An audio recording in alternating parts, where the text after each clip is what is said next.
Well, good afternoon, everyone. Thank you for joining today's special select webinar.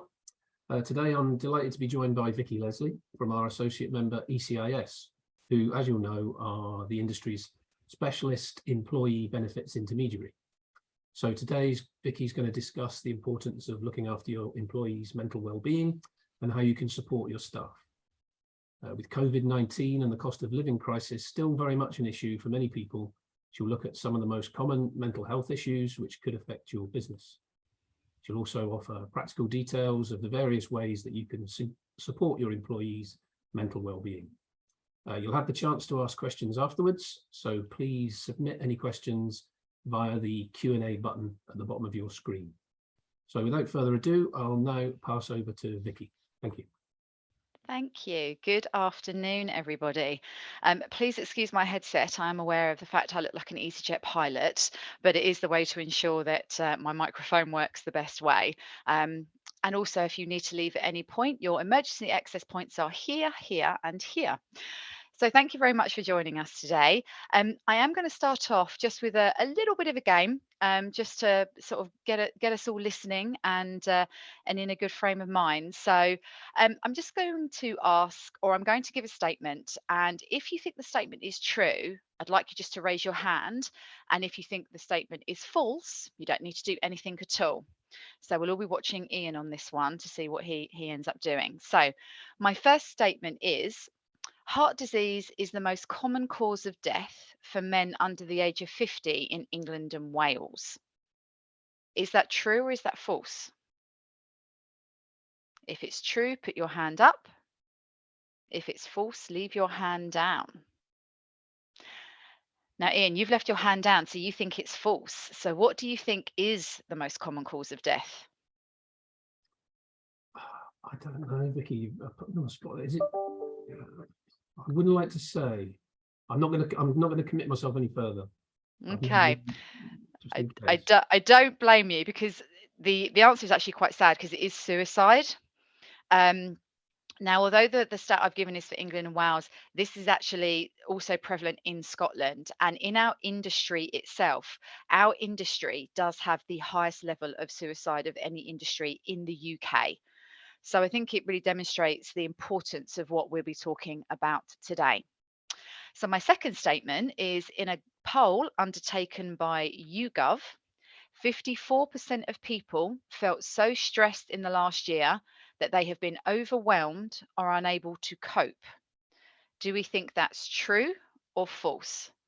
Again, if it's true, just put your hand up, and if it's false, leave your hand down. So Ian's put his hand up.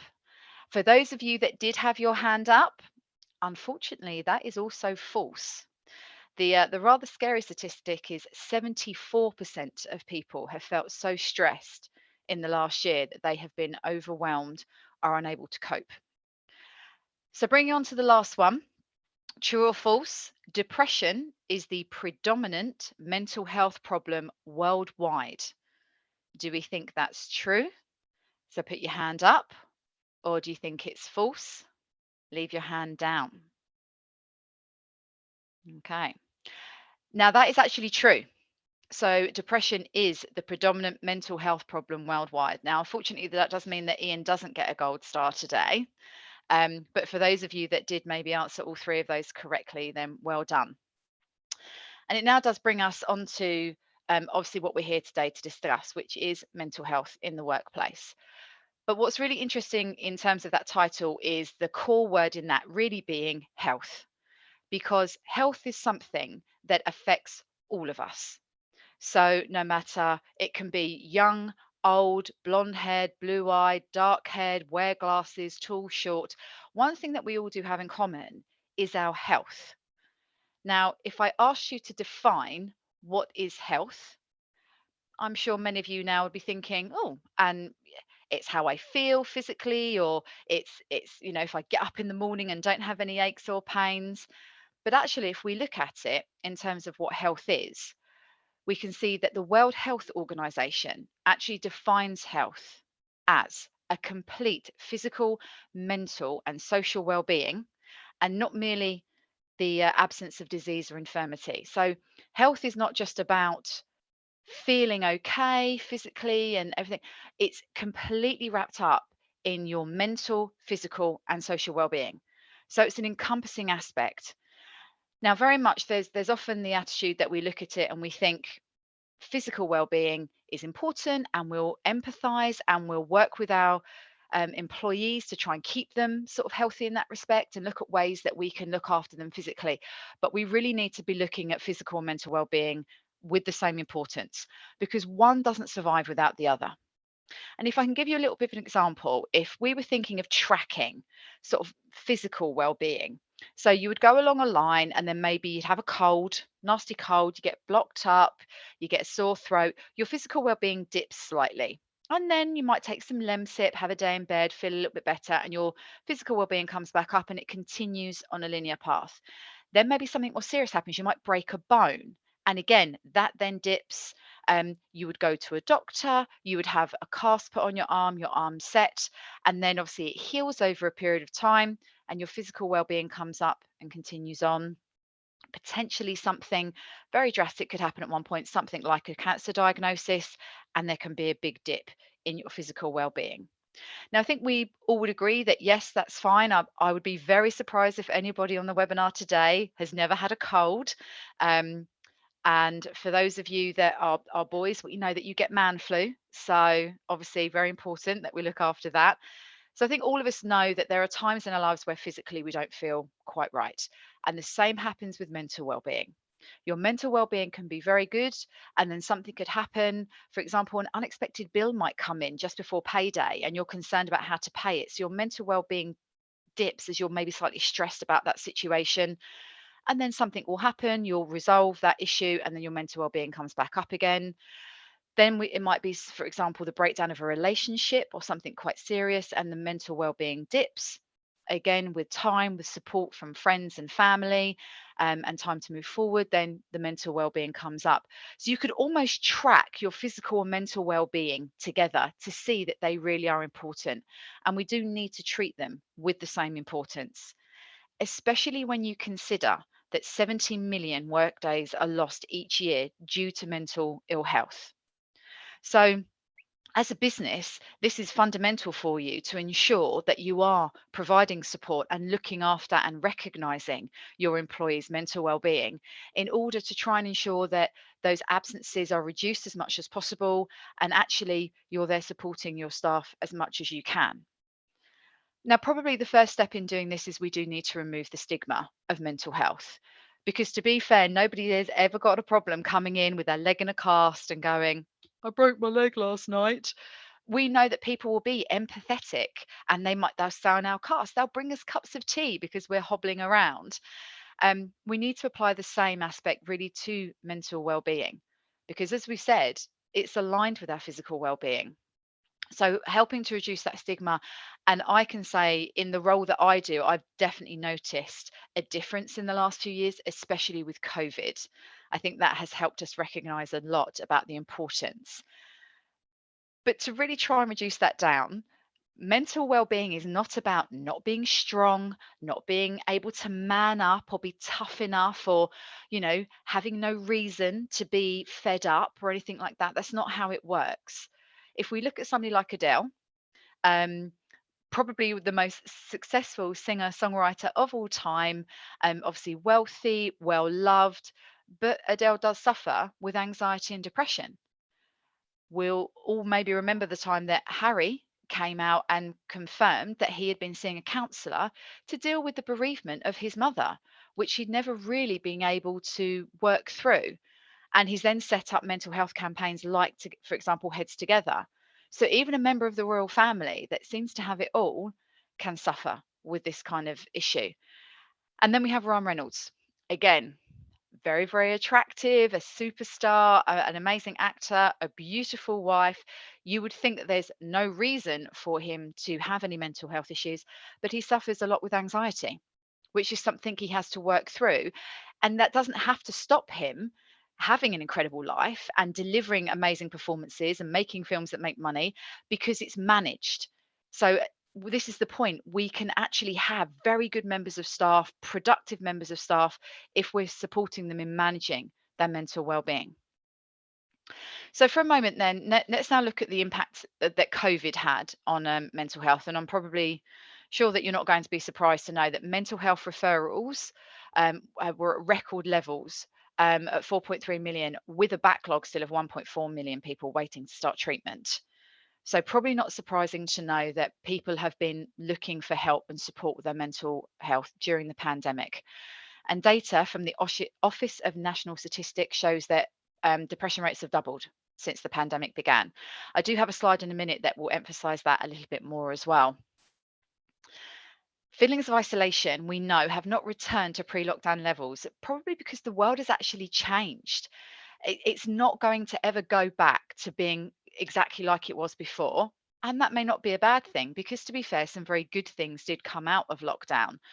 But those areas where people have maybe found it more difficult and have struggled, again, we need to appreciate the impact that they may still be experiencing as life has gone back to normal and we have felt that we are now coming out of the pandemic period. So 77% of adults at the moment are reporting feeling very worried about the cost of living crisis. So we have had quite a lot, haven't we, in the last few years? For a long time, it was Brexit that was in the news. Then we had a global pandemic, then a war in Ukraine. And now, obviously, we have been told that the cost of living crisis is going to have an enormous impact.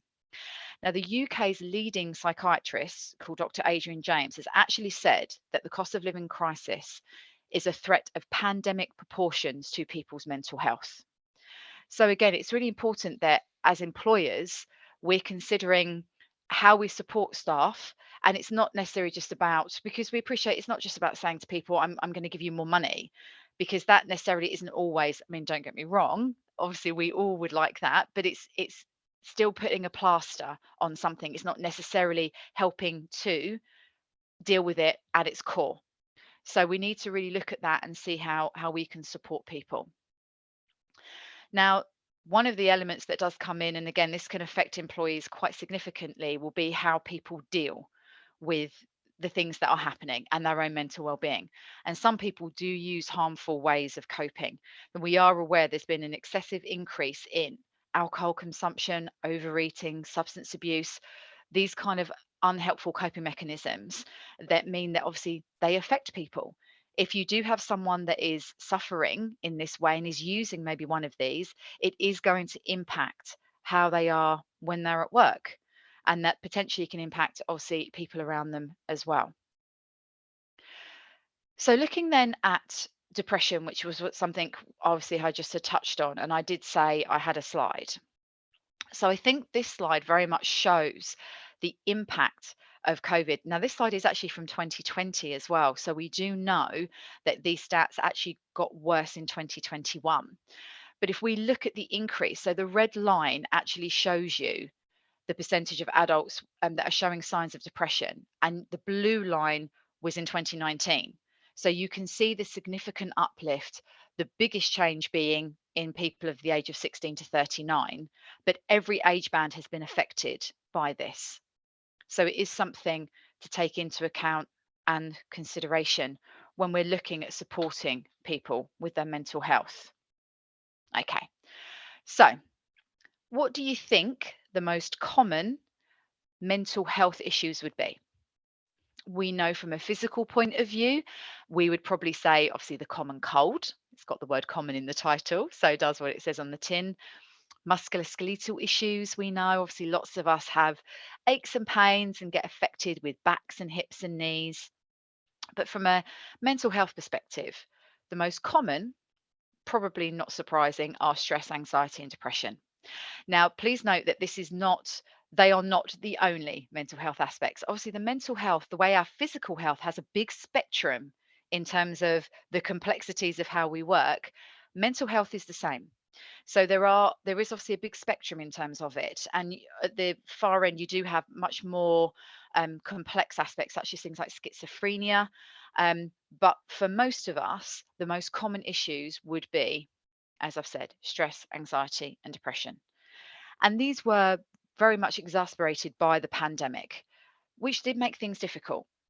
For those people that were living on their own, when we were properly in lockdown, that meant that we might not see people for many, weeks or months on end.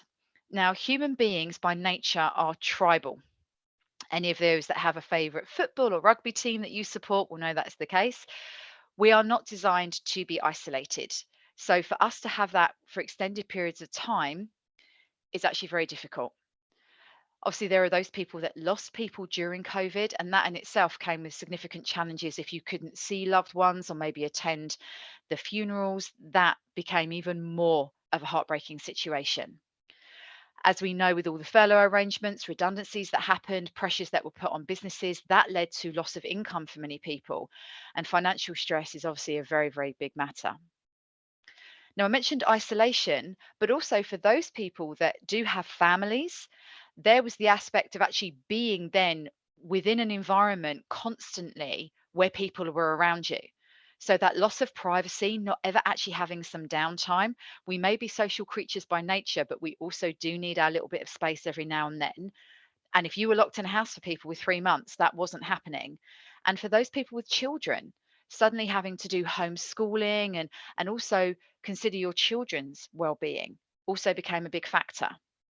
And then obviously fear. Now, fear is probably one of the strongest emotional drivers that humans have. And for a lot of people, the fear that they might catch COVID and the consequences of that could be extreme. I'm aware through being a mental health champion at work of an employee that even now is still actually very, very concerned about leaving their house. Um, and as I've said, for most of us, life has gone back, but not for everybody. And there are some people that are still finding that extremely difficult. So, looking at stress for a moment, it can have a number of different aspects. So if you're wanting to sort of review your staff, look at what's going on, just things to consider, it can have physical effects. So for me personally, I know that when I'm stressed, I hold it in my neck and my shoulders. And I can know if I've had a really stressful day because almost once the day is done and I kind of go, oh, I'm like, oh, yes, that's hurting. Also, things like digestion and things like your gut. Some of us really hold our stress here. So you might feel nauseous and you might have that aspect where you don't feel hungry or you feel overly hungry because of the physical ways that our body manifests stress. Mood and behavioral effects as well. So you might have somebody who is, normally quite calm, who's suddenly become a little bit snappy, or someone who's normally quite upbeat. You might notice that they're very subdued. These kind of behavioral aspects can be an indicator of stress. Looking at anxiety, again, it can have physical impacts.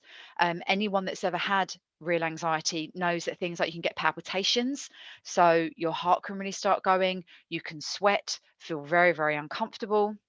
It can lead to things like memory loss, which again, from a point of view of your employees, these aspects can start affecting their productivity. So although your staff, you may be thinking, I don't have any issues with absence. Looking at the stat you gave us at the beginning, I don't have people being off sick. The problem being is that presenteeism doesn't mean that the business is still healthy and functioning well because people could still be at work. But if they're having these kind of aspects happen, it's stopping them being productive. Avoidance is also another big thing. So people will avoid going to certain environments or situations. And when I was doing a mental health workshop, one of the attendees did say he would arrive at site at least 30 minutes early every day because it would take him that long to deal with his anxiety in order to get out of the van. And there were days he would, even with that, he wouldn't be able to do it. And he'd have to go home and he would phone in and say that he had a migraine. So he wouldn't report actually what was happening. And without then getting support, that situation was never going to get better.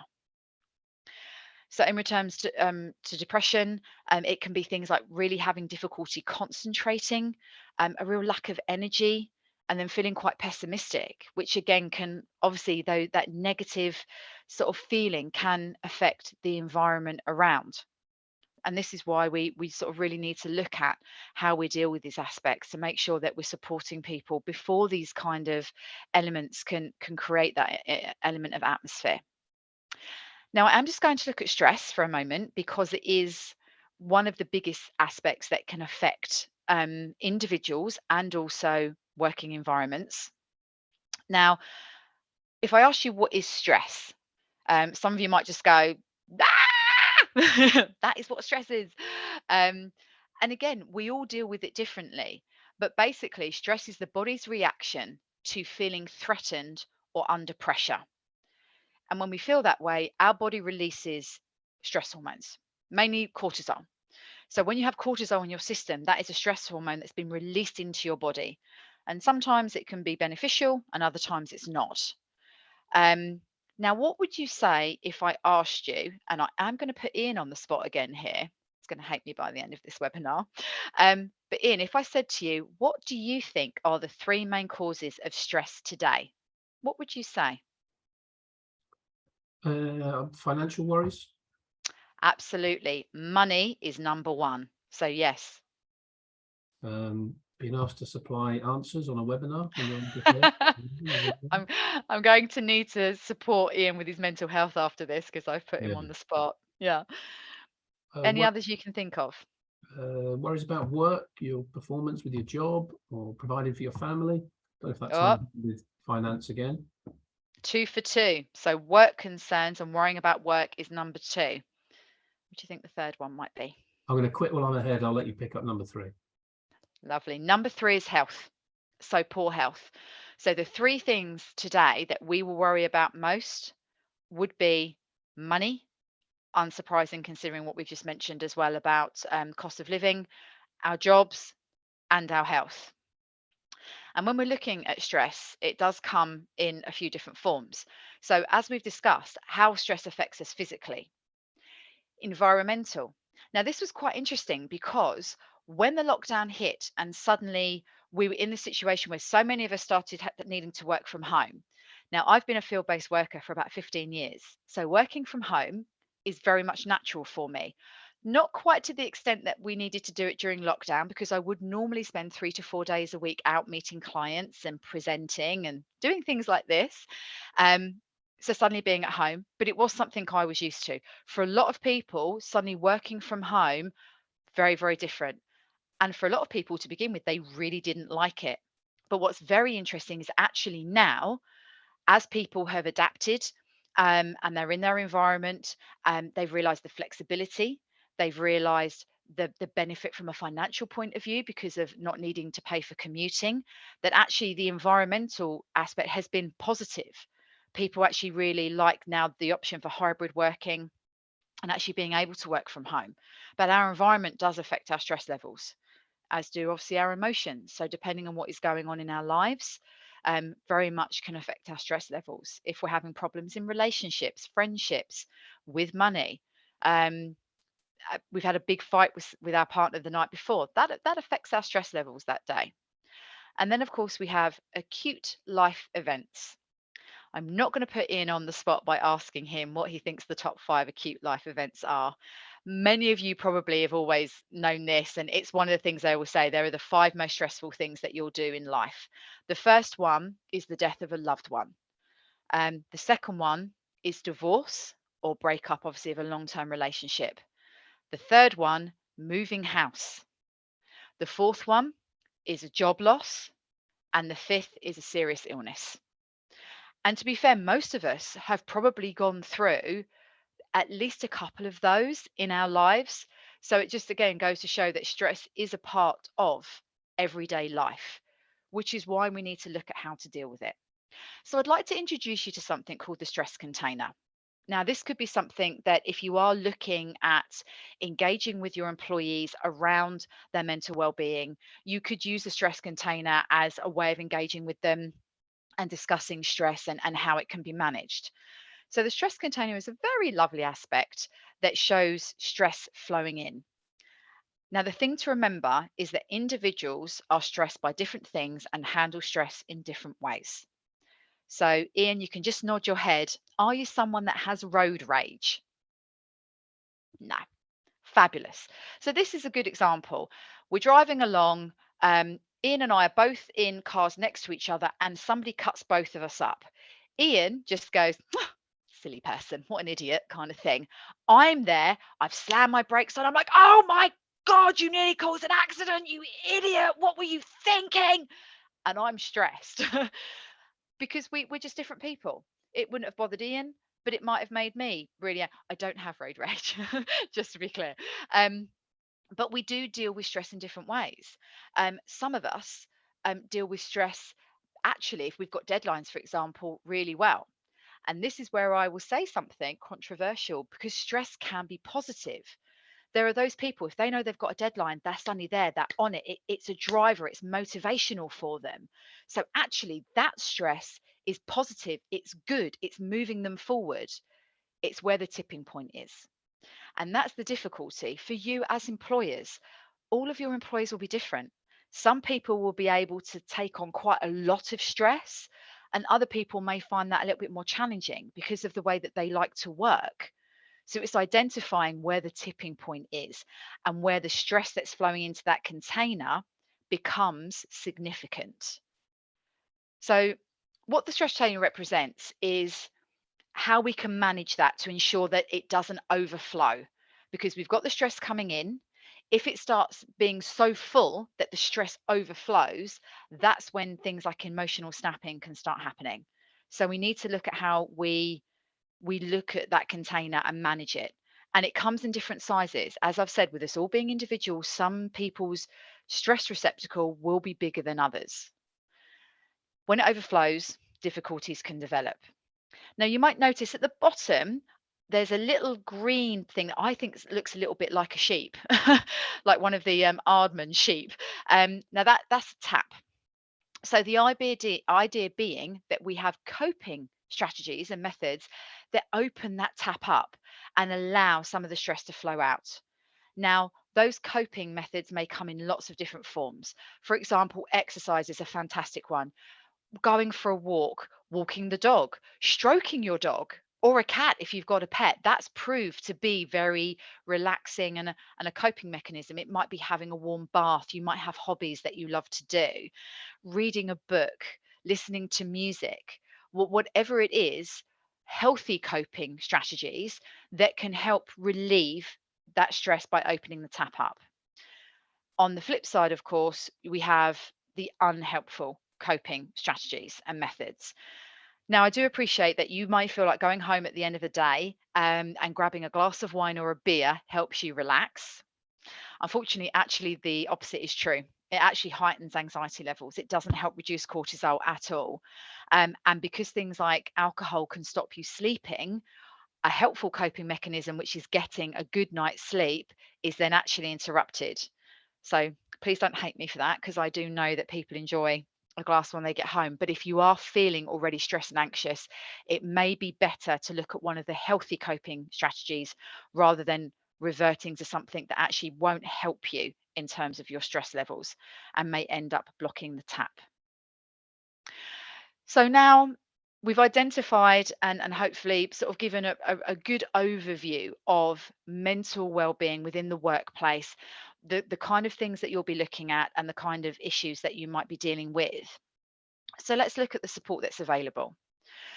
So the first thing is you may be aware, some of you may already have this. If you don't, then this is available to you. So Select, for its members, exclusively have a private medical insurance policy with Bupa. So as I've said, this is available exclusively for Select members. It's a large corporate policy. So it does work differently to most of the policies that companies tend to have unless you're a large corporate business. In respect of that, it does cover 15,000 people. So obviously the benefit to you as a business is that if you do have people that claim on the policy, you're not carrying that own claims experience on your shoulders. It's spread amongst the entire group. And that generally means that premiums are a lot more sustainable moving forward. Now, the really good thing about the Bupa policy is it does have the most extensive mental health cover within the market. So over 5,000 mental health specialists work and are accessible through Bupa. And there are no time limits on the support that's available. So whereas some other providers may have sort of the three-tier rule, where once you've had 3 episodes, that's it for treatment, Bupa don't do that. So as many times as support is needed, then that support is available. Now that can be accessed through the Babylon Virtual GP. Again, for most of us, being able to access our GP has become more and more difficult throughout the pandemic. Um, but with the Babylon system, you are able to speak to a GP 24 hours a day, 7 days a week. It's an app on the phone, and it means that you go on and you'll see when an appointment's available, normally within about 2 hours that you would be able to speak to a GP. And that can be either virtually through a video call, or it can be on the telephone. And the GP operates in exactly the same way as your own GP.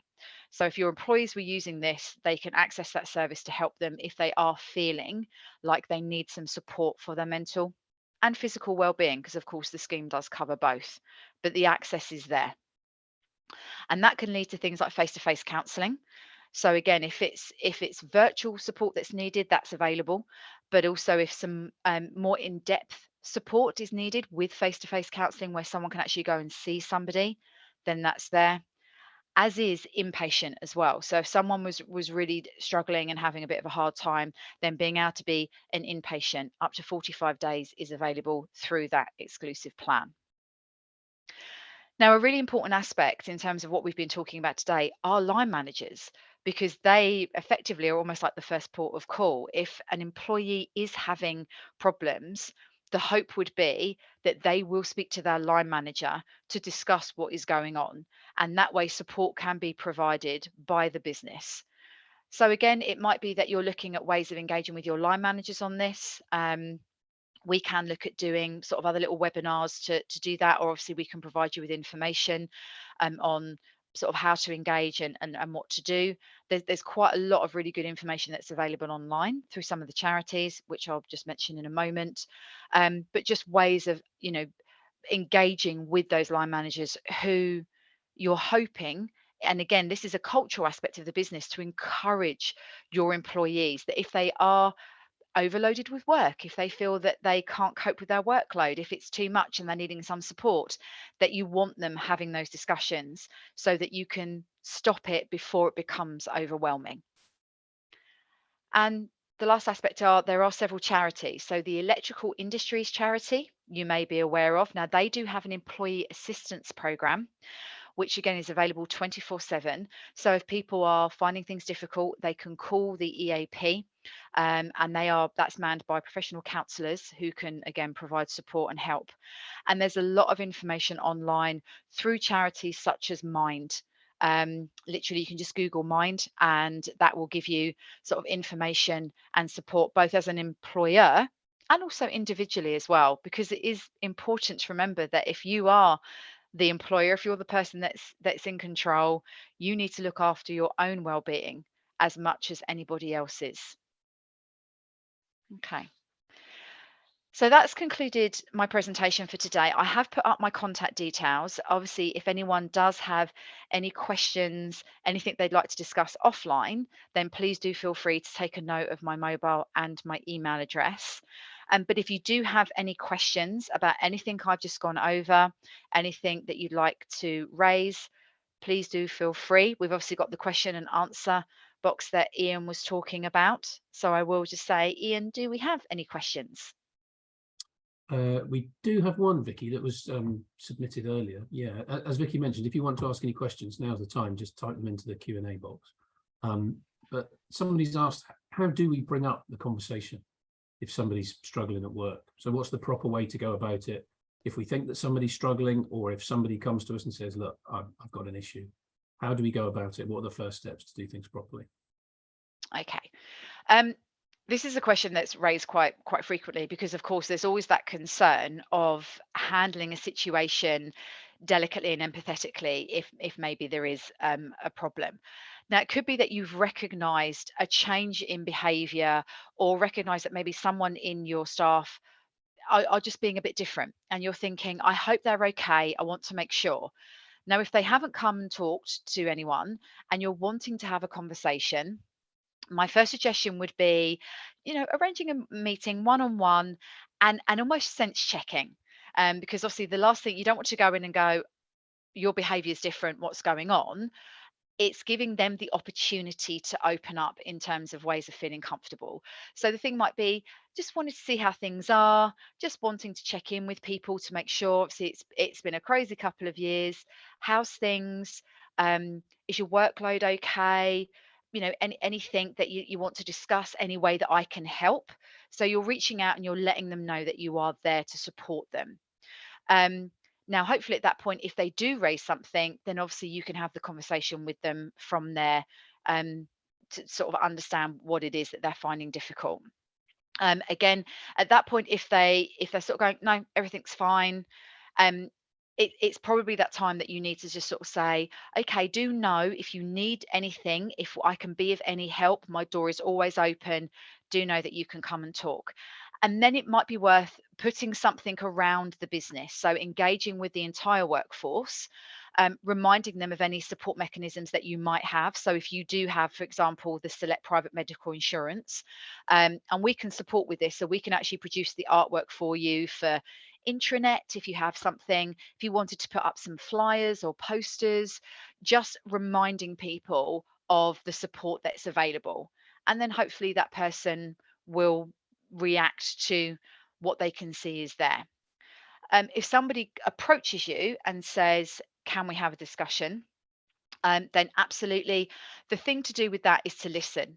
It's to listen to what they're saying and then just see where you might be able to help. A thing that I do try and say to people is, remember, you're not a counselor. So try to avoid giving advice or guidance as to what they should do. Especially if it's outside of a work situation, if it's a personal situation, it's more about listening and then just saying, is there anything I can do to help? What do you need from me at this point that I can support you with? Obviously, if it's a work aspect, if they're saying, I've got so many projects on at the moment, I just can't get them all done. Okay, right, let's sit down, let's have a look what you've got, let's see what we can prioritize, or anything that I can maybe take and give to somebody else, or we can sort of lessen your workload a little bit. So I think it's about being empathetic, open, and listening. And I think that's the best way of tackling that kind of issue. That's great. Thanks, Vicky. If anybody does have any more questions, please pop them in the chat now. As Vicky mentioned earlier, the Electrical Industries Charity that Select does work very closely with, a fantastic charity. As many of you know who read Cable Talk or follow us on social media will know, we do regular posts with them and we have quite a close relationship with them. So they're very, very good to go to. Also, you'll also know that Select is involved with the Construction Industry Collective Voice. And there's some advice on the CICV website on where to find help with mental health and other issues. So I've added the link in the chat there. And also, if you do need any more information, remember you can always just speak to your member rep and they'll help you as well and point you in the right direction. So there's plenty of places you can go as a first step. And Vicky as well, her contact details are there, so you can contact Vicky. I'm not sure we're going to get any more questions, Vicky. So I think that's I've either done a really good job and you've all got lots of information and you feel informed and empowered, or I've put you all to sleep. I'm very much hoping it's the first one. Well, Yeah. thanks very much indeed for your time, Vicky. And again, if anybody does have any questions, either contact Vicky or contact your member rep or the Select rep switchboard, and we'll be happy to help. But thanks very much for your time and enjoy the rest of your day. Thank you.